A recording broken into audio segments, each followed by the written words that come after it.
Hello, and welcome again.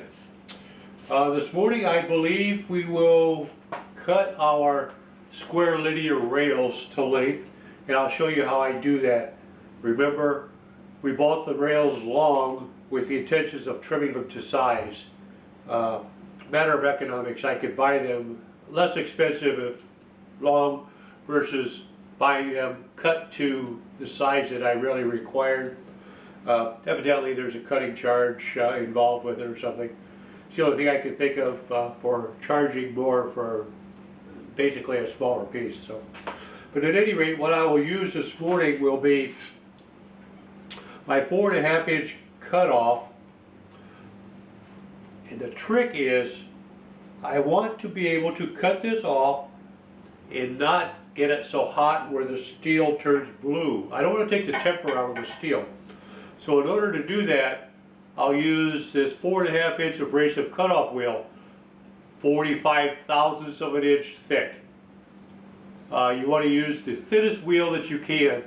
By doing so, you'll impart less heat into the steel and not take the temper out of the steel. So that's the goal for today. Also, while you're using your cutoff, especially a handheld cutoff and a stationary cutoff also, always important to wear your protective gear, ear protection and eye protection. So you should plan on wearing both, and I will go ahead and put those on because my ears and eyes are not what they used to be, and I'd like to keep what's left for a few more years at least. So hearing protection. Take my regular glasses off so I don't splatter them with the abrasive hot pieces of the abrasive wheel and steel. All right, this will get loud.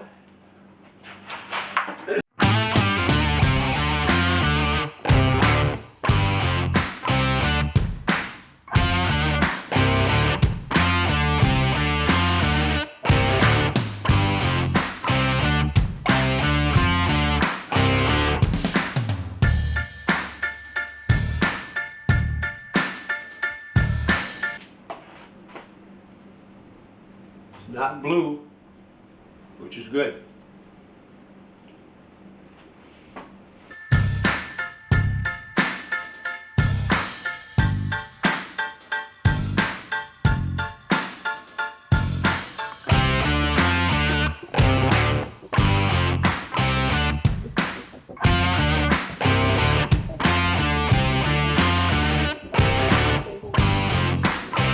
Okay, I think I have the burr work down a little bit better than it was. Obviously, I missed one of the corners when I was deburring. Very important operation.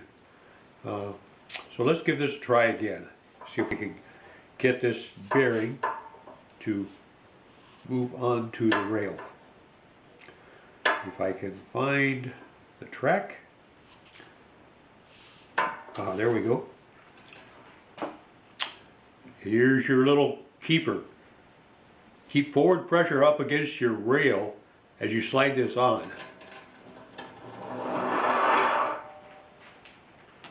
Just that easy. The trick is keep pressure against the rail, keep the bearings in place, and it's a piece of cake. So the bearings are on the rails, and they feel really nice. So let's put the carrier on. And again, this assembly method is what I'm doing. It doesn't necessarily mean that that you have to follow this exactly. Everybody has their own way, and that's good. There's always more than one way to accomplish the same task.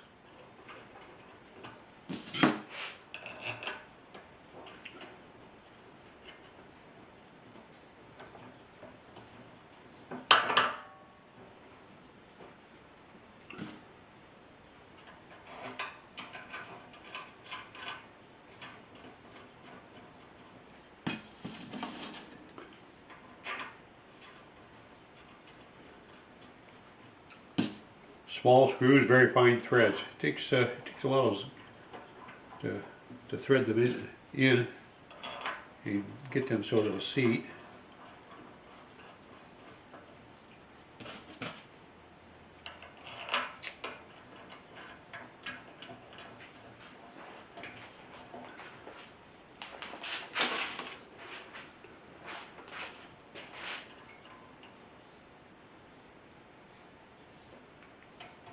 Doesn't take a whole lot of pressure to tighten these up without dropping the hex key.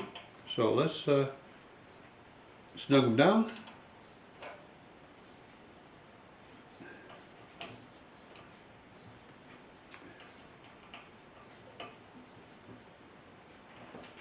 All right, 4 of 8 finished.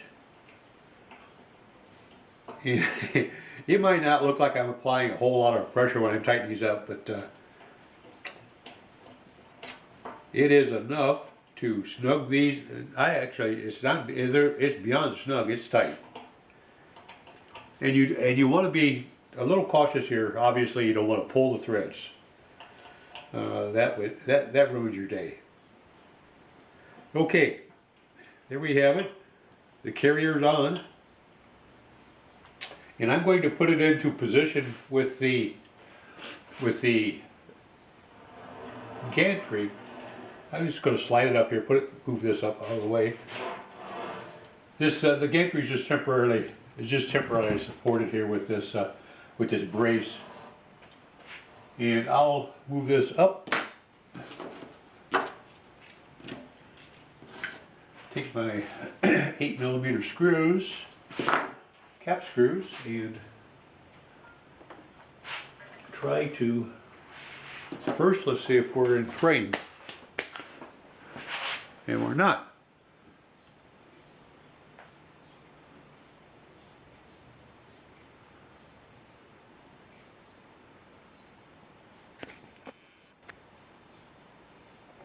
Okay. Okay, I repositioned the camera a little bit. Hopefully I didn't make you make you ill with the motion of the camera. But now it's just a matter of putting my 8mm screws into the appropriate position here. And for this I'm going to have to take my brace out, drop this down to try to support this, which is a bit on the heavy side. And find my hole location. There's one. I can take some of the weight off of it. Pick some of that weight up just a little bit to help those screws thread.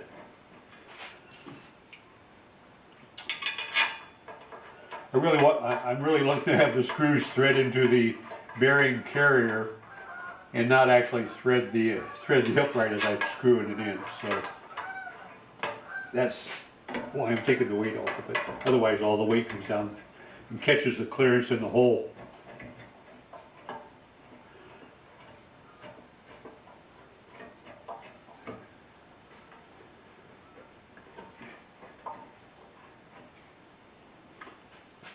Finger snug, not overly tight at this time. So there it is. It's assembled. I believe if I were to try to move it, it probably would move. Lo and behold, it's a little, it'll go sideways on me. Remember, our rails are not fixed down to the y-axis upright yet. So, but and I have to be careful here, I don't want it to fall off. So, the gantry moves. Next operation will be to transfer the holes, and we'll do that. No fixtures needed. The gantry itself will align the rails. Of course, I'll center them up on top of the rails, but the gantry will maintain that spacing front to back. And it's a simple task. I'll just bring the gantry forward, transfer the holes, put a couple screws in, move the gantry to the extreme back, repeat the process, and then start drilling and tapping all the holes up, either forwards or backwards, depending on my direction of travel. So I'll